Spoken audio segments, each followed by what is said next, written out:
Hello, everybody. Welcome back to episode 2 of the Delta Stream podcast.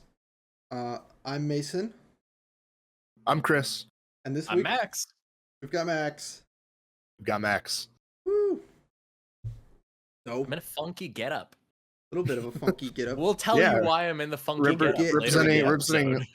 both sides of his role on the cast today. Not only Delta Division team member, but also a Pokemon professor, judge, tournament organizer. Many titles apply, and that'll be the top of what we're talking about most of today on the episode. Yeah, but first, what happens? What did happen this week? Well, Marita. Something happened in Mexico. something happened in Mexico. Yeah, Merida Regionals happened. Might have a discussion on that later. Azul taking it down with Miraidon. Not a surprising winner. Never Surprising doubted deck choice, I think I would say. That's going to be interesting. Can't wait to hear what he has to say about that later on his podcast. But you're listening to us for now, so we appreciate that. Do we have any card reveals or anything briefly to mention on that front? I don't think much happened last Thursday. Ethan's deck, yeah, And Cynthia, because the art for the pack got released, and Cynthia's that's on right, it. Cynthia, and I think we're getting one other one on there. There was we also might have a discussion about like the set after Journey Together as well. Yes, I Kind think of weird. I didn't read much Destined about that. Rivals just Destiny today. Rivals, Poke yes. Beach, that trademark was found or something with pre-releases. We might have a chance to get into that a little bit later, but just a general overview for what's happened. Still, a lot of stuff happened in the community lately. Always great to see. Mm-hmm. But for today's episode, we do have a special guest host. This episode, this is Max De Silva once again, member of the Delta Division and a judge professor. TO. Max, why don't you tell us a little bit more about yourself? How'd you get into the game? How long you been playing? I've been a Pokemon fan pretty much all my life. My first game was Pokemon Leaf Green back when I was 2, if you can believe that. So I've been into Pokemon since 2005. But I've been playing TCG competitively since 2021 when I started playing, ironically enough, in the MSU Union with Chris Antrim right there and another member of the Delta Division, Christian Estrada. Previously, I'd played a little bit of VGC in like the Omega Ruby Alpha Sapphire era, but didn't really get a ton into it just because I was younger at the time. But my first ever deck was Shadow Rider Calyrex, and now here I am, the notorious control player of the group. But yeah, so I've What been... a descent. What a descent. Yeah. Charlotte Regionals changed me. Charlotte Regionals changed me. But yeah, so I've been playing for about 4 years. I've been a judge for roughly about 2-ish, and a TO for about the same amount of time. Yeah. So oh, you go, Mason. You're good. I was gonna say, you mentioned being a judge. You judge a semi-local store to us here in Michigan, and last week, you ran the first Prismatic format League Cup of the state, I believe, right? It was the first Prismatic format cup of Technically, the other one started like an hour or two later. Oh, so the yes, second. it was the The other one started at 11. Technically, the first So you were the Prismatic first League Mac. Cup. So we wanted to know what was that kind of like? I mean, honestly, the deck choices were not very surprising. There was a lot of Gardevoir. I believe 2 of the top 8 decks, maybe even 3, were on Gardevoir. 3 of the top 8 decks were on Gardevoir. 2 in the top 4. And 1 actually winning. That was Lily, another member of the division, which she talked about, I imagine, on the last episode. Last week we interviewed about that. So there was also a bit of Dragapult here and there, and we did see the winner of the senior division of that cup have Lugia V-Star. So kind of the big 3 decks that people were expecting coming into that format did make a presence at the first cup in the state. And I cannot tell you the amount of times I heard the words itchy pollen that day. I think my count just for my own announcement was 8, maybe 9. I remember there was a game where it was Alex Szymanski and Lily Morgan in top 4. For about, like, I think it was like 7 turns, I just hear Alex constantly saying, itchy pollen, itchy pollen, itchy pollen. And it was... Welcome to Budu. Right? This format is entirely based off of one little guy. And he's got Absolutely. 30 HP and a 10 in damage attack. Yeah. And we're going to see a lot more of that in the Meritor results later. Maybe not in the winning results, but definitely in the influencing of the Surprising. metagame of the tournament. Yeah. That was the metagame breakdown of the tournament. Not very surprising. Definitely what we expected to see going into it. Still cool to see it playing out that way regardless. But as a judge, you can offer a more unique perspective on how these tournaments are run. Tell us a little more about the behind the scenes of running a cup like that. Particularly, you have store staff there to help support you, but they're not certified judges. They're not able to make rulings on events. They can pretty much just help you, input matches into Tom and make sure the logistics are running smoothly. What is it like running a cup as a solo professor? So yeah, I run my cup solo typically just because it makes it easier for me because I don't have to coordinate figuring out other people. And I usually have the store staff helping me with match slips and also with deck checks because they are rules advisors and judges for other card games, be it Magic the Gathering, One Piece, Yu-Gi-Oh, that kind of stuff. So they're able to help me out with deck checks just fine. But when it comes to making rulings, basically, if I'm in a judge call, they go over there and note the time, and I go over there as soon as I can.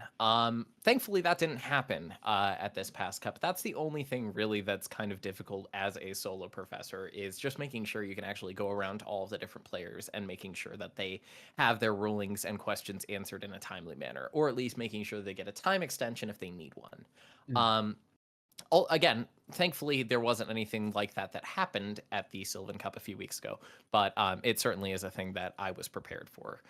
But yeah, I mean, ultimately, it was pretty fine. And honestly, the trickiest portion of it all was the four of us, me and three store staff, deck checking 8 decks for Top Cut. That was about it. That's got to be a pin. Oh, yeah. But it's very important as well, so we can make sure everyone is playing fair. I do.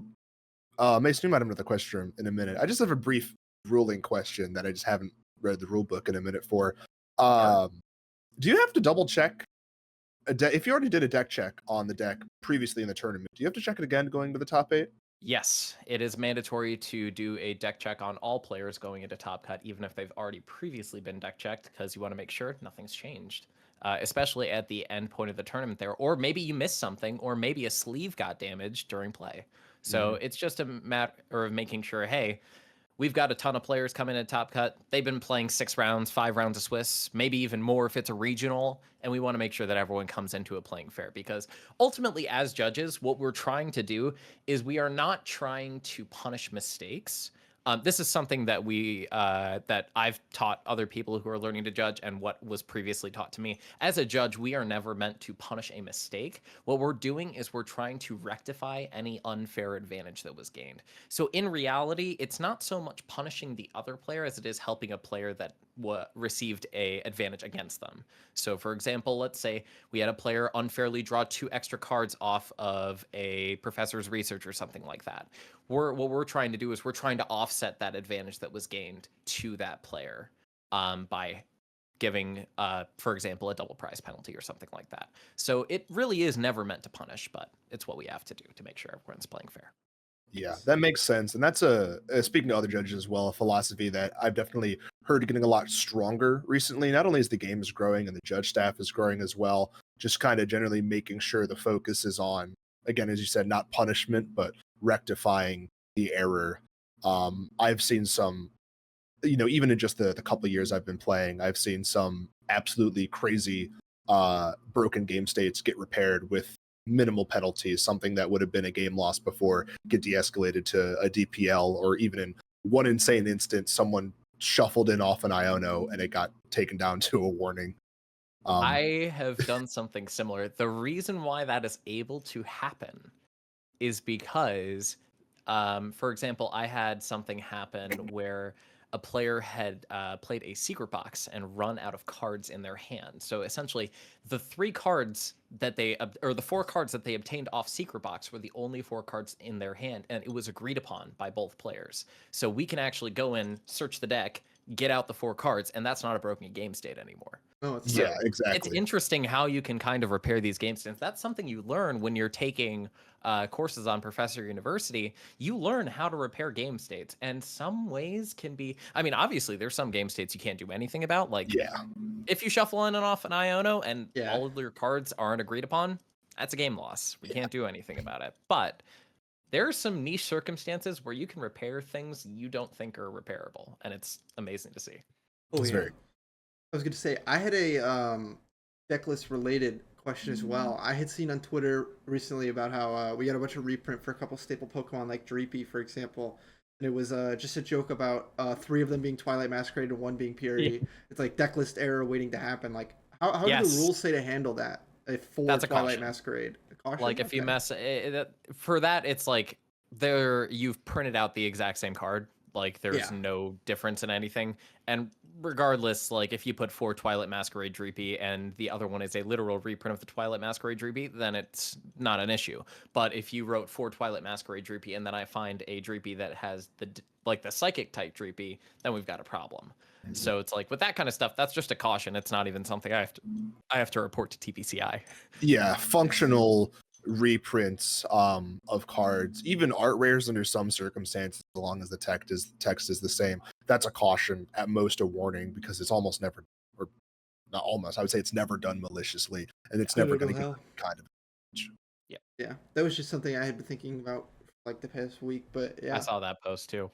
Prismatic funny. being like a 90% reprint Yeah, set. exactly. Yeah. I mean, the only new card that actually makes a difference in competitive is Badu. Let's be real. Reggie Gigas is real. Reggie Gigas. Okay, is Reggie Gigas Gigas is too. real, and as we might see in Merida in a little bit here, Black Belt's training made an well. Yeah. Okay, so 3 cards. 3 cards. 3 cards. Let's be clear. Mm-hmm. Not only did you. Oh, did you got something? No. I was gonna say, not only did you run the first Prismatic Cup of the state, you also founded the league at that store. If you wanted Yes, to, that's what I was going to ask next. get into Your store is a relatively young league. What's the process of getting that started and getting to the point of running sanctioned events? It's also a relatively young store. The store's only been around for a few years. So they were kind of always looking for someone to run Pokemon events. And since I had gotten certified about 2 years ago, I was kind of looking around for like local stores near my hometown that I could support when I'm home. And I saw they were looking for judges, and I'm like, hey, I'm a professor. I can run sanctioned events for you. And they're like, oh yeah, we're interested in that. So really the hardest thing was trying to get the grassroots league started for the first few months so that we could unlock league challenges. And then once we were able to run 3 of those, we could sanction cups. And after that, it's kind of been smooth sailing. Now, we have had a big surplus of prize packs because we have relatively low turnout for weekly league at that store. It's mainly just like players can come in and play Pokemon on the day, similar to other leagues, but it's rarely more than 1, if not 2 people. So most of our prize packs are just like kind of stashed in a little box. And as you two will know, you two will know, I was able to give out 50 prize packs to the winner and 30 prize packs. Yeah, I remember you're saying like, sorry, we literally do not have sealed product right now because that's just the state of the hobby. But we do have hundreds of prize packs, so you will all be getting many of those and 50 to the winner, which I think I remember hearing someone there, like as soon as I said 50 prize packs to first place, they're like, huh? right? Do you mean 15? And I'm like, no, No, 50. We 5 have 0. too many. I guess did Lily rip all those yet? I No, forget she if was saving She most kept of them. 36 of them for Yeah. a booster box. Oh my god, prize pack booster box is crazy. Yeah. No, that's a trend I've kind of noticed recently. It might just be the area and the state. It's kind of tricky to get people out for open play sometimes. Especially in the weather. I mean, guilty. What's up? especially in this weather. I mean, Yeah, around I here think it's been so cold for the past like 2 months. Like I don't want to go anywhere. it's more hopping this summer, and I'm guilty of this too because it's kind of hard to get people out if there's not like a structured thing being run. And on a weeknight or whenever you're in the league, you might not always just have the time to do that type of thing. But it's nice. It's always nice that all the cups and challenges are still seeing a lot of turnout. Indeed, yeah. Absolutely. I mean, we got 29 players total. including juniors and seniors. Pretty So sick. really good amount of players. It was a For good that. turnout. Yeah, I mean that Yeah, it was a opens you great up to a turnout. big cut, which is what And also big prize pool. exactly. Good stuff. Well, I don't know if I have any more specific questions about being a judge or anything like that. Mason, do you have something else to say? What is your favorite part about Mm. judging? Honestly, it's giving back to the community that I've kind of grown to love, in a sense, because like Pokemon has kind of been my home for my life for the past like 19 years. So really it's just been taking care of the community that I've grown to fall in love with throughout my entire life and helping other players enjoy the game and making sure that everyone has an amazing time, which thankfully I've been able to do. And who knows? I applied to Atlanta Regionals, so we'll see if I get in there. That'd be awesome. That might be fun. Judging regionals is a really cool experience. I've had a couple of other judge friends move on to that stage, and it's just awesome. Yeah. So with any luck, you'll get in. It'll be a Oh, lot yeah. of fun if you do. All right. Well, I think that formally ends our judge interview part of the podcast. Max, thank you again for appearing in this capacity. Making a bit of a transition here. Mexico? So, let's talk about Mexico. We I'm gonna had take off the let me lab pull coat. this up. yeah, no longer a judge, now just a Pokemon player. Mason, let me know when you got these It's results up. pulled up. Well, I I'm have clicking some it. thought. Here we go. Let's First take a look place, at Azul's winning Miraidon Miraidon. list. Damage open. I'm a big time Miraidon player. Been playing the deck probably as long as it's been viable, I would say, since Mahone cooked it up for Worlds 2 years ago. And I've been on and off ever since, definitely what I'm playing a lot of right now. Taking a look at this list, it seems mostly standard. Maybe There are a a little few things that boring. are creative. Maybe a little boring in the average sense. No crazy spice. I think the two things that are standing out the most to me are the Rotom, which is becoming a lot more popular in that a lot of the decks want to go second right now. So sometimes Miraidon gets forced to go first. And that instant charge is a really nice idea to add a buffer to your hand size and get going a lot more, especially because the edge and deck has like no draw support. You're restarting, flipping the script, and fleet footing for scraps here and there. It's really just very supporter based to find the cards that you need. I think the other things you might be worth pointing out, Switch Cart is in the list. I think that's been more standard nowadays as Mawile and Ogerpon Wellspring have been kind of menaces with their retreat locking. You play a lot of Pokemon in this deck you can't attack with.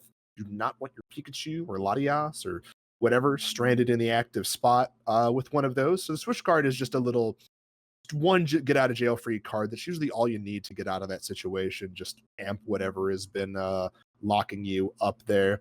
Not going to do much into block lax, especially with Misfortune and all that milling you out. But I think that's kind of a matchup not very popular nowadays, and your Just willing to odds take aren't it. great. Your odds aren't great anyways. I mean, as a control honestly- player, one thing I have noticed is like previously, like as soon as Latias came out, Miraidon became an auto win because like literally 0 people ran a switch card. So you just hit one flute and they're done. Yeah. So I mean, realistically, I don't think this card was necessarily attacked for Black Lax because that means in some lists, including lists that I previously had to play, you'd have to get through 6 Snorlax without finding a way to get gusted or switched or something like that, and that can be really hard to do. So especially with 0 realistically, Iona. I do think I do think this is probably just this is just a response to Gardevoir with Mawile becoming Definitely like probably Mawile is spiked like a lot. I think of Mawile's been popularity. in like 70% of lists at this point. I mean, I think that's maybe a little bit statistic I could less. try to pull up. It was in the Gardevoir list that topped aided, and Oh, it's not. the next couple following that. One more note for Azul's Miraidon list. A couple notable exclusions. I'd say the smallest is Countercatcher. That was one that started popping up around the time Magneton got in because you can offset that prize trade from your 2/2/2s, at least from your opponent's side. That can turn on the Countercatcher for the last turn of the game or whenever you end up using the Magneton. Very nice to have item-based Gust in that deck list when you didn't have access to it previously, but it does make sense to be a cuttable card. It is incredibly circumstantial. The one that I personally take issue with, there's no Zapdos. I really like that card. Well, I think the bigger thing is just the plus 10 damage. It's nice to have an out into that, but like any deck that is able to loop a Mimikyu with Penny, you're just losing. You can't one-shot that. Or if it has Bravery Charm. But that plus 10 damage, you're not hitting some important breakpoints. Amp is locked at 120. I don't think our Caledon was very popular at this event, but going into it, we knew it could be. It is very important to be able to amp the Baby Duras. Additionally, a lot of Pokemon at 230 HP. You have your Moons, you have your Terapagoses, which did end up making cut of this event, and a couple of others out there that you're not able to one-shot with your Miraidon. You're needing to Raichu them, which requires either a big board or discarding energy. I don't know. I just really like the card. I think it's incredibly versatile. You can do fun up-tradey stuff into it with like Leons and Lugias. It makes sense as an exclusion if you're not going to respect our Caledon, which you probably shouldn't, or if you're not expecting a lot of these other decks that ask you to hit these break points. But I think it is a very notable exclusion, as I think it was somewhat popular before, and I certainly. Yeah, I definitely agree with that. I mean, seeing Zapdos being cut is like, you've really like never seen a list without the Zapdos. Minus, I think there are some lists that are cutting it for the Zeraora instead, just to deal with Budu, which I think our friend Solomon was cutting it for Zeraora. Yes, I have actually. He's not the only person that I've seen do it. Okay. I have seen it a few other times. So it is rare just to deal with the Dew. But I think I've also seen it like being used to like shut off like certain damage dealing abilities and stuff like that. It's like, it's interesting. I honestly think Zapdos is more important than being able to smack a flower. But yeah, you're not struggling to hit 30 no. But there's an even spicier list at the top of the charts for this tournament. Mason, do you have Gouging Fire pulled up? Yes, I do. No, I don't. What do we think of this? Oh, Gouging Fire. So obviously, for those of you who don't know, Gouging Fire, 60 damage with a basic Heat Blast attack, Blaze Blitz, 260 damage, with you having the stipulation that you can't use it until you leave the active spot. So not necessarily a Photon Blaster attack from Rhydon, but in fact, even worse, you have to do it. You have to fully get out of the active spot before you can attack again. You can't just pass. But I think the interesting thing is, obviously we have the Delphox V, which is a standard inclusion in most like fire-based decks that are not Charizard. I think that's kind of the strength of. Yeah. But I think the crazier thing is Magma Base and plus Monkey Dory. Yeah, that was like, I'd say fringely popular. It makes sense. It just seems, I mean, yeah, hitting 280 obviously is a very important number for a certain deck in the meta. Starts with Reginald, ends with Drago. Yes. Which I guess actually I'd have to look. How popular was it? I don't have the. It really did not show up. I think more so 280 is more relevant for Lugia, which did not perform well, but absolutely made it. It made yeah, highest placing Reggie is top 64, 54th place. There were only 3 in day 2. Yeah, that's. Oh wow, okay. It's pretty bad. That shows you how much I've been playing. There were more Goldangos in day 2 than Reggie. That doesn't surprise me. This month. Yeah. Honestly, Goldango's not in a bad spot. No, it is. You know, it seems pretty good. It doesn't get hurt. Has a bad Gouging Fire matchup. Yeah, certainly. It doesn't get hurt that bad by Budu. You definitely get stunted a little bit with your acceleration, finding your energies, and all that stuff. But I feel like you can just draw into that. And I don't know. I haven't played it much. I think definitely something worth pointing out in this list is the Delphox. With Drago on the downturn, not a lot of bench snipe in the format right now, at least in terms of raw damage. Plenty of damage counters getting Spirit Cut around, but what is meant if you're doing against that? Delphox being pretty consistent and reliable snipe in this deck. You've got your Magma Basin and Attach Return to accelerate to it. 3 energy switches to get your energies off of maybe a Seda attached to Gouging Fire and all that stuff. And you can snipe pretty early in the game. Take advantage of decks like Gardevoir and Dragapult that aren't running Manaphy or going to bench Manaphy against you because they might not see him coming or might not be, running Manaphy in the first place. Honestly, with the 4 jet energy as well, all it would take would be a magma basin, a Sada, an energy switch, and a jet up to the active. Absolutely. It wouldn't be that hard to hit at all, and plus you can just monkey door the damage right off. So Exactly. you just end up having a sniper for 210 sitting in your active spot that you can gust up a curly and kill another. Absolutely. Mason, you got any other thoughts on this list? Anything else standing out to you? I was just gonna say, obviously, like, this deck honestly seems really solid, and of course, talking about Delphux, like, I don't think many people were practicing against it. Would be my best guess. But reminds me a little bit of like Alex Szymanski bringing the Arctura to EUIC 22 because just not nobody prepared would for practice it, not against respecting it. People know it's a real deck. They know there are people that play it and that it's not bad, but it's not a respected quantity in the meta. So who has put testing time? Exactly. Exactly.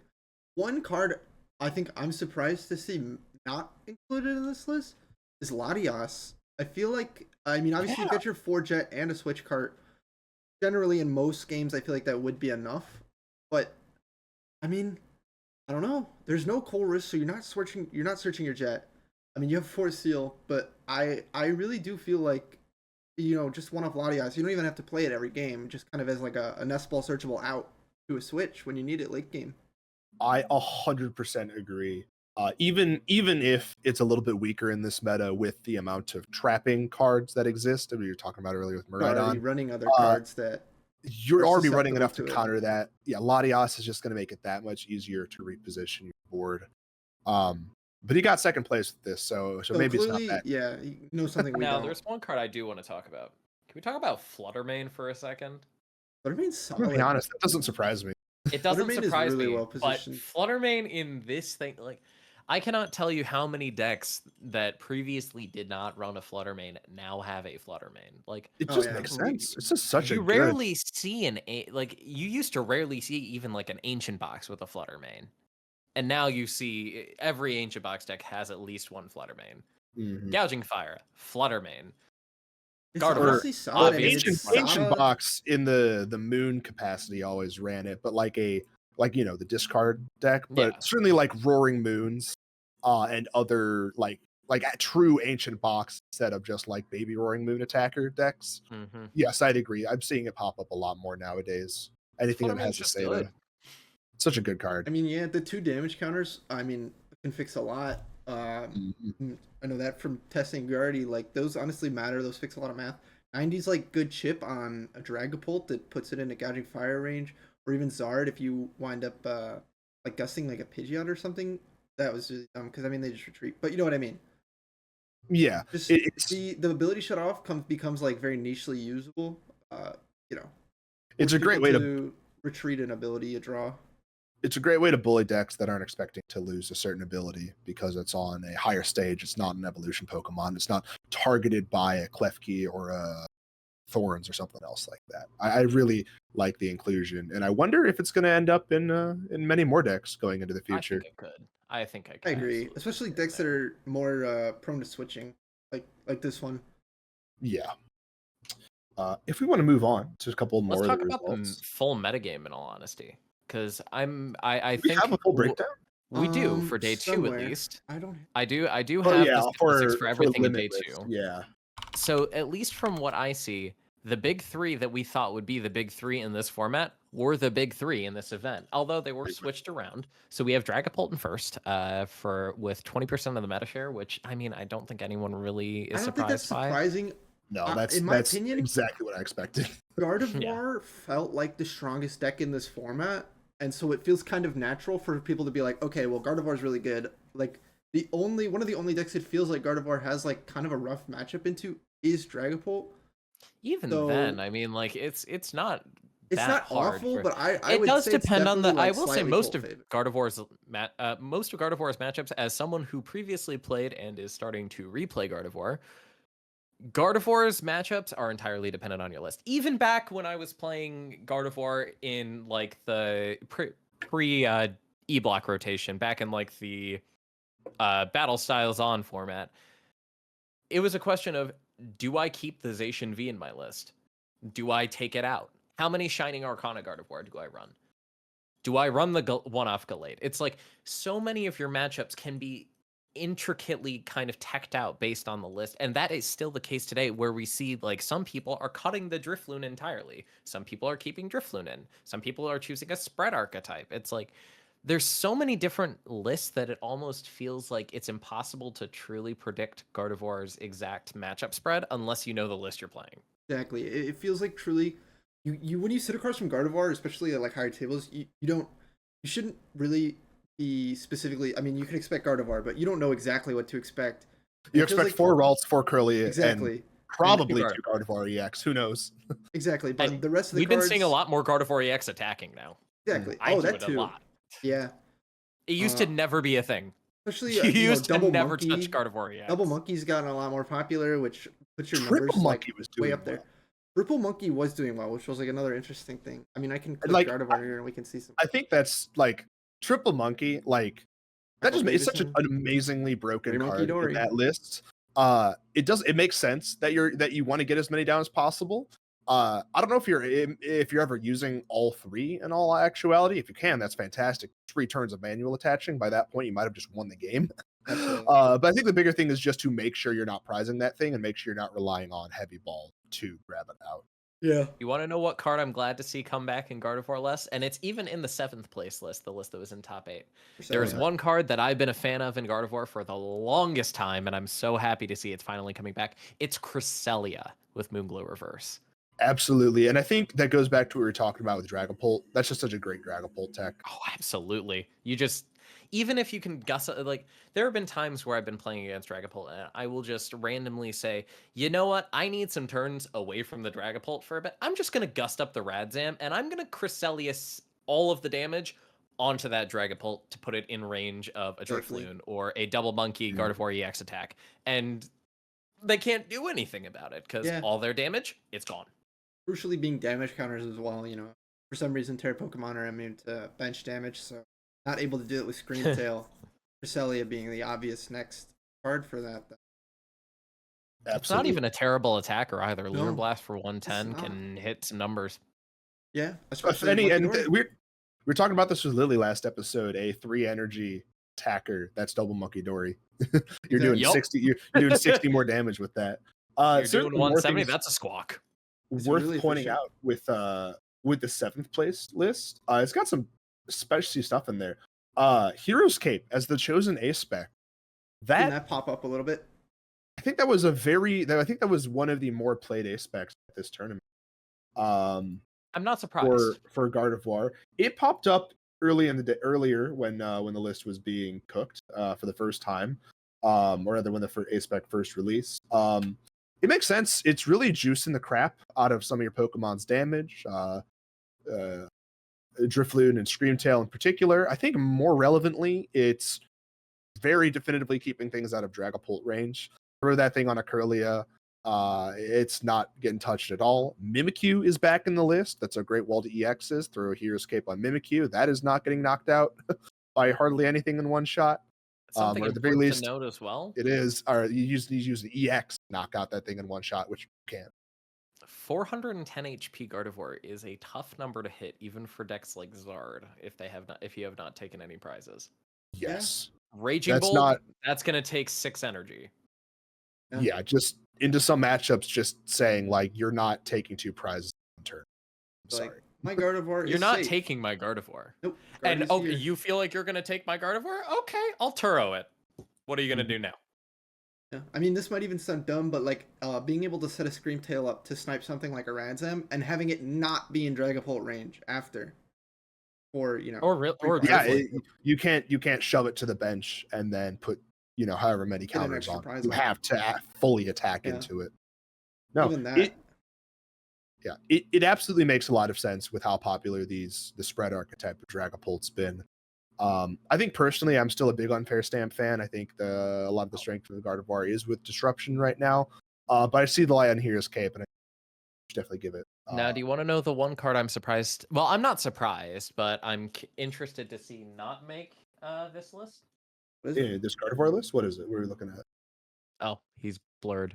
Oh yeah, we were talking about him earlier. No He's Badu. nowhere to be seen. Huh? No So Badu. this is No Budu, and this might be actually Pheasantipity instead. Pheasantipity. So here's the thing I've been hearing more rumblings of, even within the first opening weeks of this format, and I wonder if the Puerto Rico SP next weekend will prove it even further. That Badu might not be all that. In I fact, think it is in it's some decks. it's the threat, the mere threat. Like every Dragapult deck is playing. In Gardevoir, like even Badu. multiple copies. Yeah. Not a lot of Badu in these high placing Gardevoir lists. Which is really interesting. I mean, that could even be playing into the Dragapult fear. Not wanting to I think even that is. have the threat of accidentally putting free prizes on the field like that. I mean, you really can't afford it in that matchup at all. I take a look down the 15th place list. Yeah, Cal Connor's list did not have it either. Also not there. Yeah, I think that's the biggest thing, is that it is a great tool in some matchups, but it's forcing, like, the matchups that you really want to use against, Drago and Zard specifically, have already been forced out of the meta by the mere threat of Badu existing. So do you need to run it if you'd only be teching for them anyways? Is the only other deck you've been putting it down against? Maybe. This was one of our first events in the Badu format, so obviously the threat of the Badu is really high. And I think obviously like you have to respect it here, but I think going forward, looking at these results, like you might be safe to be like, okay, you know what? Enough of Gardevoir players aren't running the Badu. They're not respecting this. Enough of whatever else is not running Badu. Maybe I can tweak in a Regidrago. I'd be interested to see like what the next event looks like. Yeah, I think Puerto Rico SPE, there might straight up be some players that are just like had Drago on the sideboard, so to speak, waiting to pull it out. They saw at Merida, Dragapult was the only thing playing Badu. It's the only deck they got to be that worried about with it. So let's just play Drago and not get punished. Yeah, I think it'll be very interesting to keep track of that meta development. There's some interesting decks in here that you would think would lose to Badu that are just not. Like, for example, in top 4, a Cloth Terapagos. That's true. That's another good one to point out. I don't know. I mean, it's a standard list minus, of course, the Black Belts training that we've been talking about. Yes, that is a great damage. There's so many items in that deck. Like, if they pop a Badu, let's say you for some reason can't get your trolley out turn 1, and they pop your Badu, how are you gonna get any Pokemon out? Yeah, you just lose right then and there. You have no draw engine. There are the only card in this list that draws you more cards.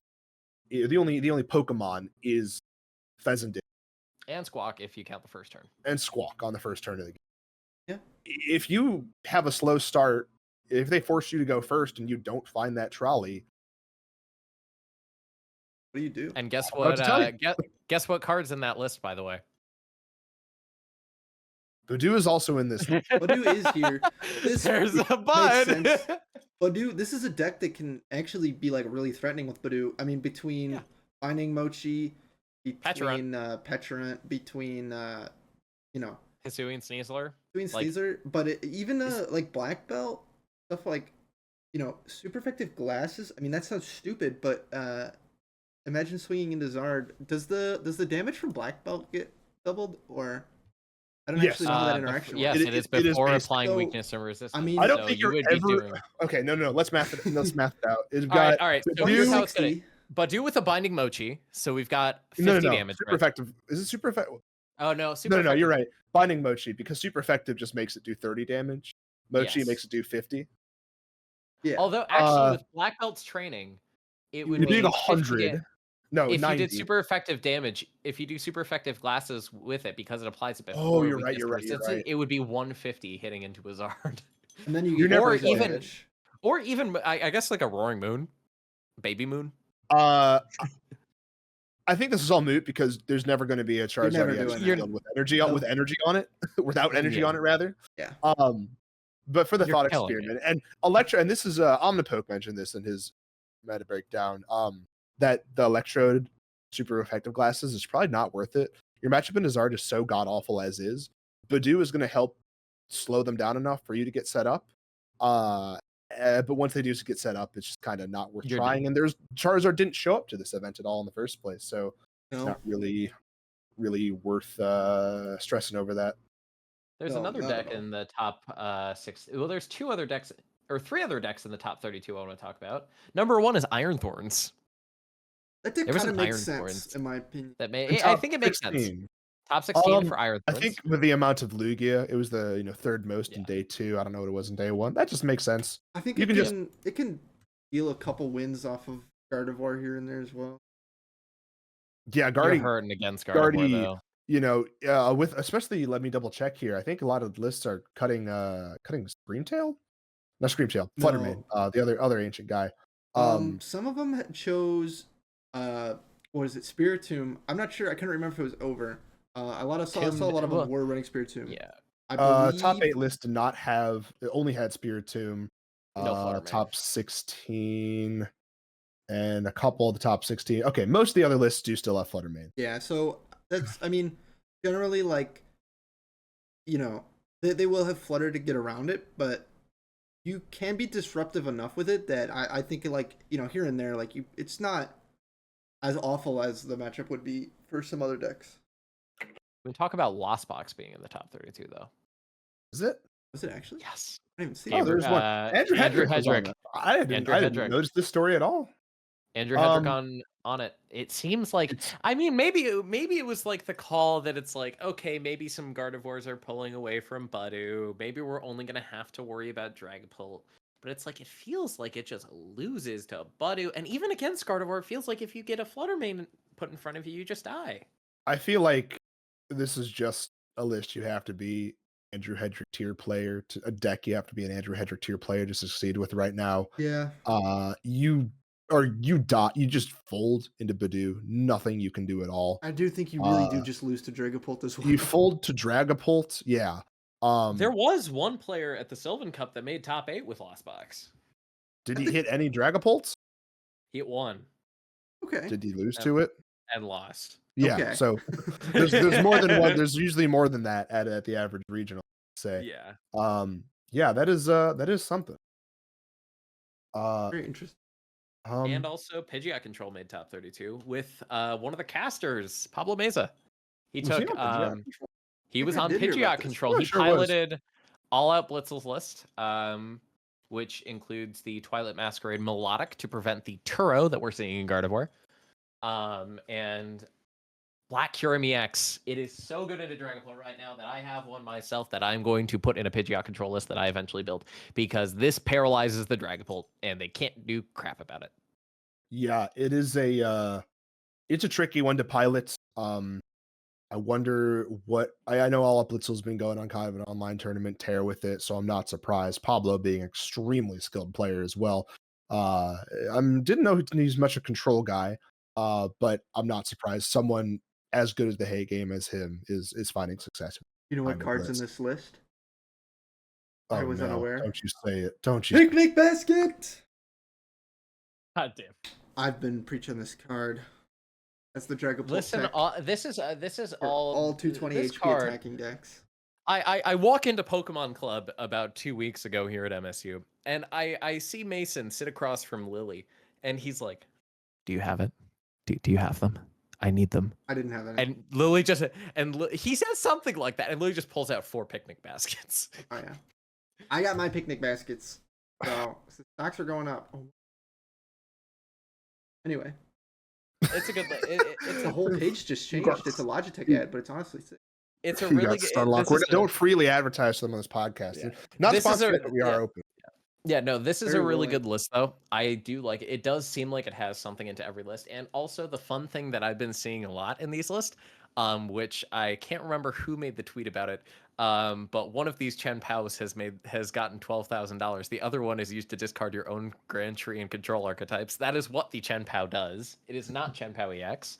But the Snow Sync ability lets you discard a stadium in play, similar to the old Pumpkaboo that used to be in format.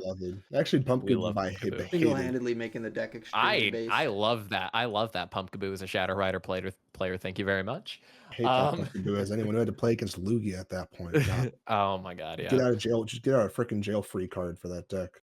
Yep. No more Temple of Sinnoh or Path to the Peak for you. But yeah. So they've been Grand Treeing up their Pidgeot and then sending that Grand Tree into oblivion the same turn. Oftentimes I've seen you'll just get the Pidgeot online and then you just go quick search Delete it, you're and like, all find right. the Chen Pao. And you're Mhm. like, okay, I did my Grand Tree. Good None luck. for you. Yeah, nothing for I'm a you. big fan of the Chin Pao card. I was trying to figure out if it was worth it at Chin Pao, but Mason definitely not. just likes Chen Pao. I've been cooking Mason. Chin Pao. We can talk about that too if we want. Spent the I don't day- want to talk about. I spent the day. I spent my day I think today ultimately it's like cooking Chin Pao. it's been an interesting regional, and I think overall, I want to kind of look at one final deck. It is the most played deck. I want to look at Dragapult. Yeah, we haven't taken a look at any of those lists yet. Aiden Nobody's Cruz's list. interested in It's the same list as Brent Tonneson. It's more so I don't necessarily want to talk about it as like why it's the best deck in the format. It's really good right now. Everyone already knows that. What I'm interested in seeing is like I want to look at this and kind of see what the reasoning is. And what I'm seeing here is oftentimes we're going the 4-4-3. That's standard. But what I've really been noticing is people have been fiddling with the Dusknoir line. It's just such We've a powerful seen- card. But I've seen like so many different variants of it. I've seen 2-2-2, I've seen 3-1-2, like it is in this list. I've seen 3-2-1, which I think is bad. But like I feel like there's so many different options with it, and also figuring out how many of these things to throw in. Yeah, What things? definitely. We cannot see the cameras. You talk about candies. No, Oh, it's a Badu. oh, that The makes Badu sense. that I'm holding right next to my Yeah. face. I think bare minimum 2-1-2 is what most lists are doing for the Dusknoir line. It's a pretty I'm standard seeing. Dusknoir line if you're not a heavy candy deck. I'm actually seeing a lot of these lists do a split of the Brilliant Stars and Shrouded Fable ones, which I don't think. I mean, The I think format's it's we're not slowed going to down get into the enough. optimal Duskull discussion, but I cannot imagine a reason to run a split at all. Just do all or nothing. I would say, I mean, it could be. The only thing I think it could be is for the attack on the other one. The format's Oh. honestly like slowed down enough that like if you're I'm gonna gonna have get an you- off turn, yeah, you might with as well do Badu. something on your off turn. I was going to say, I think actually the mumbled for 30 against Badu might be more relevant. If you just have a lone that as Duskull well. stranded and active, just attack. Yeah.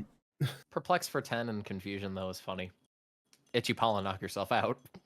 Those 2 coin flips need to go your way to make that happen, which is 25% chance to happen. But But it's funny if it Better does. Yeah, than 50%. 0. But yeah. Better than 0. Yeah. The card that I want to talk about in this list, honestly, is Lance, which isn't necessarily like new to the Dragapult archetype, but it's a direction I've been kind of noticing the game going in. I spent a few weeks ago testing Iono a lot because that's the deck I'm interested in once that comes out. And for me, in all my testing, Jack felt like the strongest card in the deck a lot of times. And Lance is pretty much the same thing here. Especially under the order-based evolution series. Under the assumption that you're going to be getting format, you just don't Itchy have to worry Pollen. about it. Yeah. It's just getting those Itchy Pokemon without the Pollen. need for an item. I remember hearing when we did the pre-releases for Twilight Masquerade, everyone was like, "You need to buy Lances now before they go up $10 quadrillion," and then nobody didn't bought go Lances anywhere. because they were bad. And Mhm. now we're actually seeing Lance get in play, and it's creeping up, but it's not actually terrible. What's the fuller? It had its biggest spike a while Yeah, back. it had a spike for like 1 week, and then it was just absolutely discovered to be fraud. Originally, at least. This is Now a deck it's no that's taken a longer really fraud. long time, I think, for people to Yeah, it's figure about out how to $10 play. right now. Yeah. So, we finally And settled. also, Lance is definitely a solid card. I agree. think probably the one card that I think is the funniest card to be seeing a return. It's everyone's favorite Mew VMAX counter, Drapion V. It's back in Lugia. It did get played this Very week. much so. Yeah. That's It's being played in the majority of Lugia lists right now. solely as a way to Oko Gardevoir because you're not doing that unless you commit 5 energy, I think, to a Cincino, which feels really Correct. bad. Or you It could is. just throw You could just 2? throw a Scorpion on it and throw two DTEs on Does it. 2 ATs kill? Yes, 170 Yeah, times 2. I'm not seeing two it in any of DTEs these knocks lists it out. here. Very, very efficient. It's for Lugia. I'm on Oh, it's Lugia. not 2 DTs. That would be Really? 150 times 2. I'm It's not got to be. seeing. I mean, I wasn't gonna open editors. Oh, you're right. It would It's be a got- DT and something. Yeah, it'd be DT and It's 2 not other here. energies. In the top It's in the highest top place in the 32 list. list? I just looked. It's in the wrong- 17th place. It's It is not also in all of in. them. You're actually right. It is not in all of them, but notably, no. I do think it is in a lot of them, especially people who I'll are be honest, it's not normal. It's not Lugia actually in a fans? lot.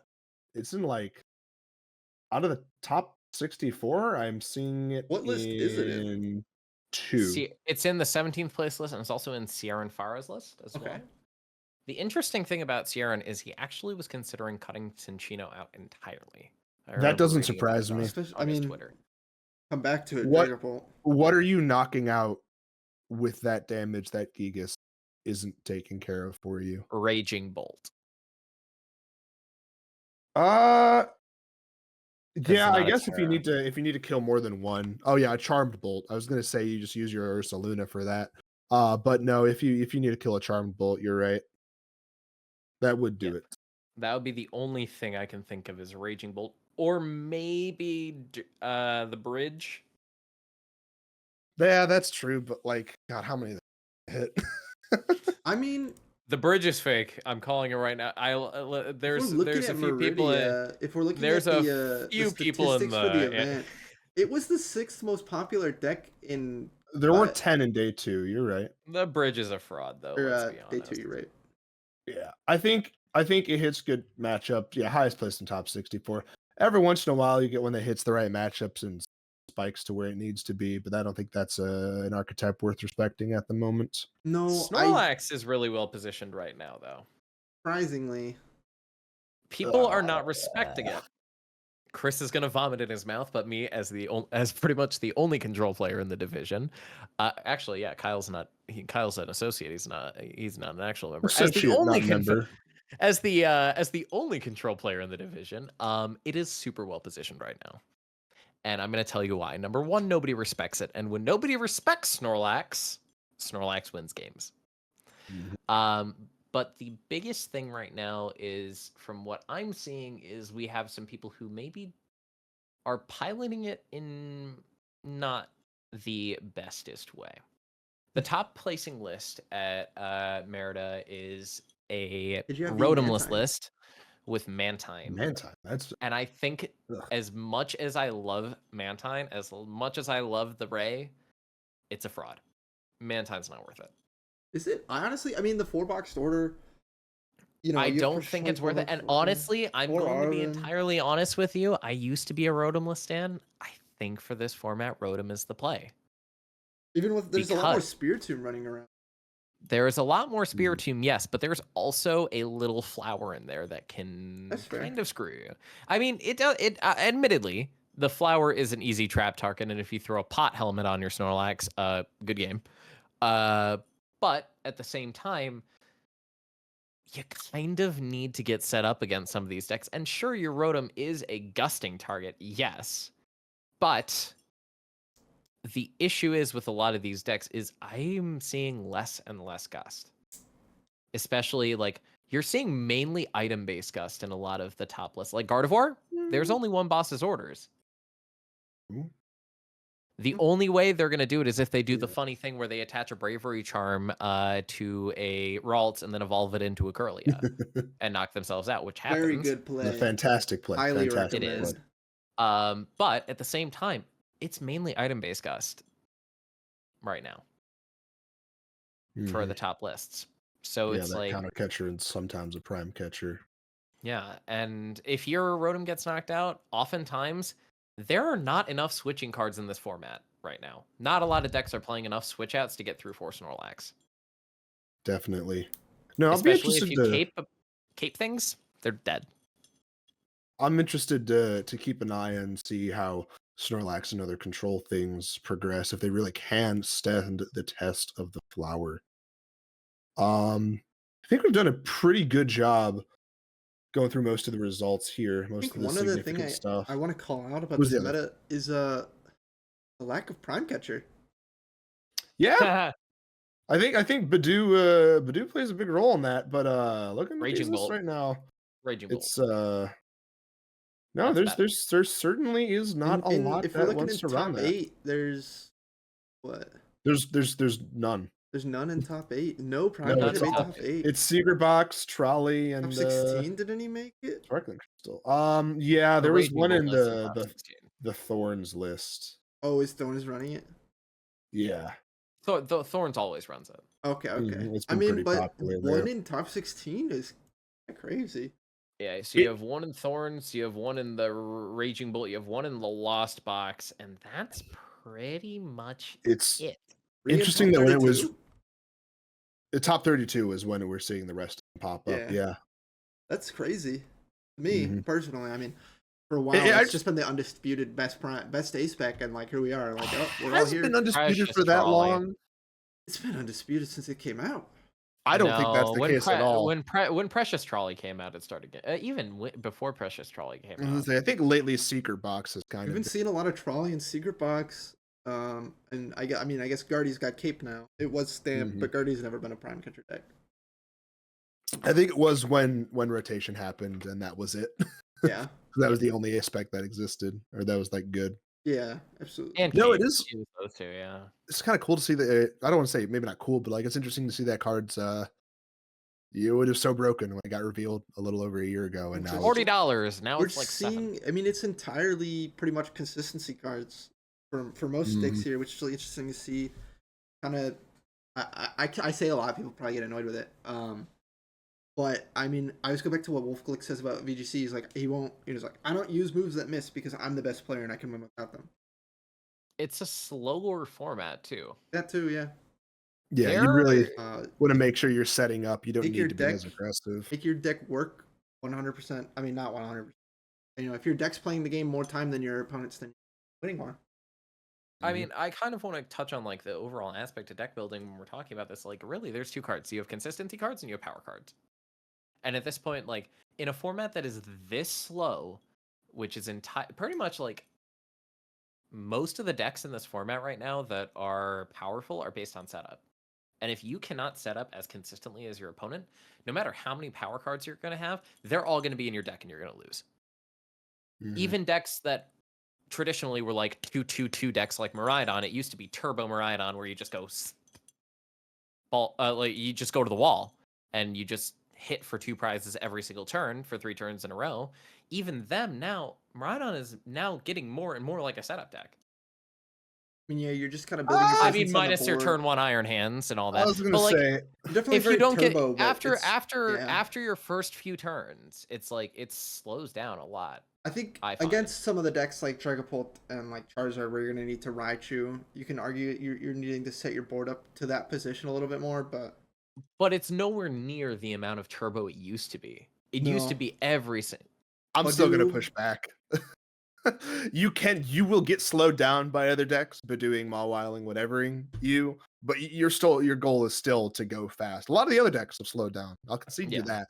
But a lot of these the 2 prize racing decks, Miraidon, Big Raging Bull, all that basics. stuff. They're very much doing what they've always tried to do. They're just getting caught up a little bit more by other ones.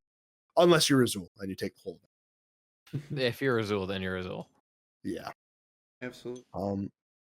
I think we're coming up on about our time limit here. I think that covers pretty much all the events of the meta and Merida and the meta. Next weekend we've got Puerto Rico SPE. I don't think that one will be streamed. We'll keep an eye on what the results are from that. Going to be a little bit smaller than Merida as well. And then a couple more weeks after that, EUIC, first major streamed test of this format.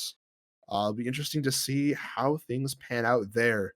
But Also, some irony. First time that EUIC is pre-rotation for a True. while. For a while, yeah. I think for the past couple of years it's been that way. I think it was the IC is getting shifted because no more OCIC is will led to that. Yeah. But yeah, it'll be interesting to see it more at the middle of a format instead of at the new one.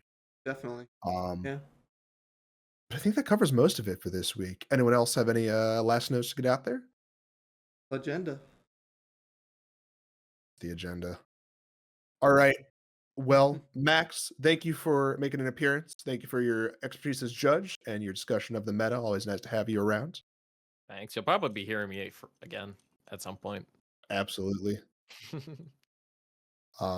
Mason, got anything else to say? You want to send us off? Thank you guys for coming back for episode 2. We're gonna try to do this weekly. I don't think we have a day decided yet. When we have time. Yeah, we're all pretty busy here. I mean, mostly comprised of like full-time students, people who also work. So a little bit of grace with the upload schedule, but yeah, excited to keep working on it. You guys got to come up with a send-off phrase, though. We do. Work in progress. Work in Stay progress. in the stream or something. I don't know. I'm not staying in Stream. the stream. Are we staying in the stream? All right, chatters, stay in the stream. Stay in the stream. That doesn't sound right at all. That's because I said it like that. But yeah. Oh, we didn't do. I had my stupid segment idea. We'll do it next week. Next week. All right. Spoiler teaser for Spoiler, next week. my dumb Mason's segment stupid idea. segment idea. We needed our own. I don't like, even know what he. goofy segment. Can it beat Mega Rayquaza? Oh, that's right. I will say there is one Pokemon that I can guarantee you will beat Mega Rayquaza. I swear to Rattata. God, if you show me a Canonically, Karen- through lore. I'm Rattata. not talking about VGC, and that's Arceus. He made Rayquaza. I was gonna say. Actually, We'll figure it out next week on our silly segment, whatever that ends I up better being. hear a discussion about why Arceus would win. We're gonna random generate the We'll Pokemon. hold you to it. So as soon as Yes. we get it. But yeah. So there you go. I guess maybe next week comment who you want us to decide. Maybe we'll do it. Mm-hmm. But Thanks for listening. thank you for listening. Thank you for listening. We'll be back Have a good one. next week. Take care. Bye bye.